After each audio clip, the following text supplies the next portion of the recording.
सुबह के 6 बजे हैं, इसलिए आप सभी को सुप्रभात।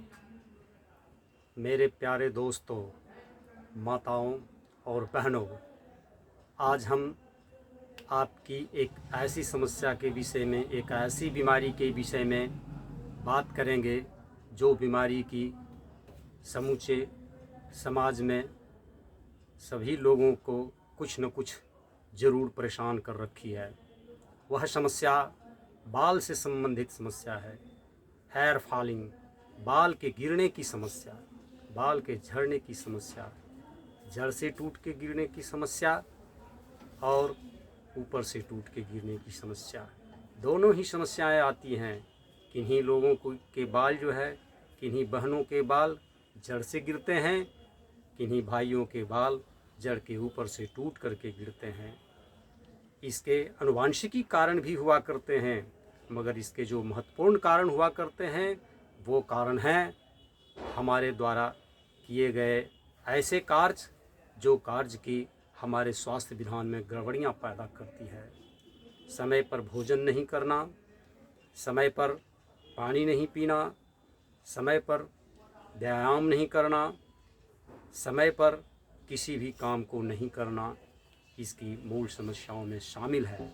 मगर जो तत्कालिक कारण हुआ करते हैं वह यह है कि आप जब किसी बीमारी से सफ़र करते हैं और जब उस बीमारी से बाहर निकलते हैं तो आपके स्वास्थ्य विधान में कुछ न कुछ गड़बड़ियाँ रह जाती है, कुछ न कुछ कमियाँ रह जाती है। उन कमियों को दूर करने का कोई बेहतर उपाय नहीं करते हैं। आप जब कभी किसी दुख में पड़ते हैं, जब आपका मन दुखी होता है, जब आपके किसी परिवार के सदस्यों के, किसी लोगों के प्रति बहुत ज़्यादा स्नेह रहता है, बहुत ज़्यादा प्रेम रहता है, मगर कि किसी कारणवश वे इस दुनिया में नहीं होते हैं तो आप चिंतित होते हैं, आप चिंता मग्न होते हैं, आपकी स्थिति भी अच्छी नहीं रहती है, आप हमेशा चिंतित रहने का कार्य करते हैं। ऐसी सारी अवस्थाएं, ऐसी बहुत सारी अवस्थाएं होती है जिसमें बाल झड़ने के कारण, जो बाल झड़ने के महत्वपूर्ण कारण हुआ करते हैं। इन सारे कारणों में जो सबसे बड़ा कारण हुआ करता है वह कारण यह है कि आप जब कभी बाल के विषय में विचार करते हैं तो सिर्फ विचार करते हैं, लेकिन बाल के पोषण संबंधी समस्याओं पर कभी विचार नहीं करते हैं कि हमारे बाल का पोषण कैसे होगा। आप साग सब्जियों पर ध्यान नहीं देते हैं। आप जो सब्जियां खाते हैं, आप जो भोजन करते हैं, वो भोजन हरी पत्तीदार सब्जियों के साथ नहीं हुआ करती है।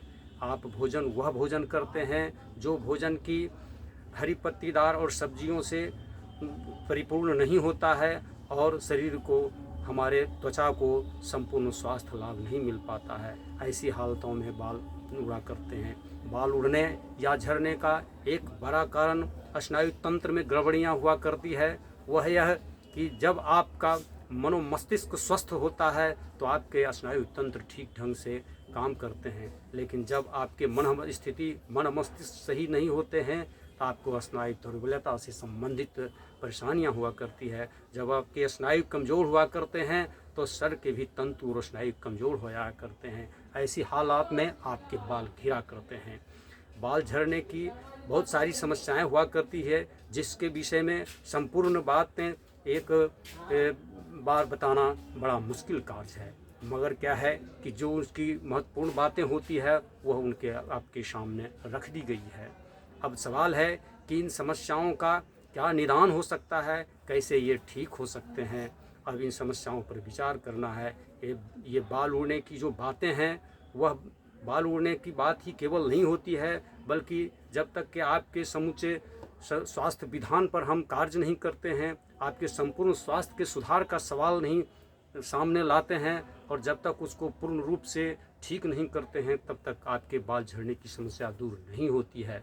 हम कहना चाहते हैं कि जब आपके बाल झड़ते हैं तो आपके स्नायु तंत्र को ठीक करना होगा, आपके संपूर्ण स्वास्थ्य पर विचार करते हुए संपूर्ण स्वास्थ्य को बनाना होगा, ठीक करना होगा, तब आप सदा के लिए बाल झड़ने की समस्या से निजात पा सकते हैं। लेकिन तत्कालिक कारणों और तत्कालिक दवाइयों से भी इसका निदान कुछ हद तक संभव है। जब आपके बाल झड़ते हैं और जब बाल में रुसी हुआ करते हैं, तो ऐसी अवस्था में 2 महत्वपूर्ण दवाइयाँ हैं जो आपके लिए बहुत ही फ़ायदेमंद हुआ करती है। ये पहली महत्वपूर्ण दवाई थूजा ऑक्सीडेंटालिस है। थूजा ऑक्सीडेंटालिस एक ऐसी महत्वपूर्ण दवाई है, एक ऐसी बाल झड़ने की या जड़ से उखड़ने की एक ऐसी महत्वपूर्ण दवा है जो दवा की रूसी से संबंधित समस्याओं को दूर कर देती है और रूसी को, डंड्रफ को दूर करते हुए वह आपके बाल के झड़नों को रोक देता है। दूसरी जो महत्वपूर्ण मेडिसिन है, दूसरी जो महत्वपूर्ण दवाई है, वह दवाई आर्सेनिक एल्बम है। आर्सेनिक एल्बम भी बाल झड़ने की एक बेहतरीन दवा है, लेकिन हालातें ये होनी चाहिए कि बाल झड़ने की समस्याएं रूसी के साथ होनी चाहिए। जब आपको डंड्रफ होगा, जब आपको रूसी होगा, तब आप बाल झड़ने की समस्या के शिकार जब हो जाएंगे, तो उस अवस्था में आपको आर्सेनिक एल्बम का सहारा लेना पड़ेगा। तीसरी जो अच्छी और सबसे बेहतर दवाई मानी जाती है, वह दवाई है एसिड फास्फोरिकम। एसिड फास्फोरिकम एक ऐसी दवाई है जब आपके शरीर में एसिडिटी का बढ़ जाना होता है, एसिड का बढ़ना होता है, तो ऐसी अवस्था में आप एसिड फास्फोरिकम ले सकते हैं। एसिड बढ़ने और एसिड फास्फोरिकम में खूब अच्छा संबंध है। एक ऐसी दवाई और भी है जिसका नाम हम बताना चाहेंगे, वह दवाई है चाइना। ध्यान रहे, एसिड फास्फोरिकम की भी पोटेंसी 30 होनी चाहिए और चाइना की भी पोटेंसी 30 होनी चाहिए। चाइना एक ऐसी दवा है जो दवा की आपके संपूर्ण स्वास्थ्य को में भी गंभीर सुधार लाती है। वह आपके संपूर्ण स्वास्थ्य को बेहतर बनाती है तथा आपके समूचे स्वास्थ्य में बहुत सारी जो तकलीफ़ें होती है, बहुत सारी जो कमजोरियां होती है, इवन आपके अंदर जो सेक्सुअल डेबिलिटी होता है, उसको भी, सेक्सुअल डेबिलिटी को भी दूर करते हुए आपके बाल के झड़ने की समस्या को दूर करता है। इस प्रकार से हम 4 दवाइयों का महत्वपूर्ण वर्णन किए हैं, मगर एक दवाई जो लगाने से संबंधित दवाई है, वह दवाई जो है आपको चेलिडोनियम बता रहे हैं। चेलिडोनियम क्यू और चियोनेंथस क्यू, ये दोनों दवाओं को बराबर मात्रा में लेकर 1/2 औंस की शीशी में ले लें या अधिकतम 1 औंस की शीशी में ले लें।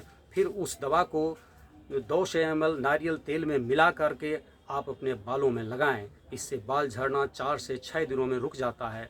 मगर हमने जो उपरोक्त दवाएं बताई है, वो दवाएं अस्थायी रूप से समस्याओं के निदान की एक बेहतरीन और अच्छी दवा है। आगे भी हम अपने अगले वीडियो में इस विषय में बात करेंगे और बेहतर दवाओं का चुनाव करेंगे, चयन करेंगे। नमस्कार।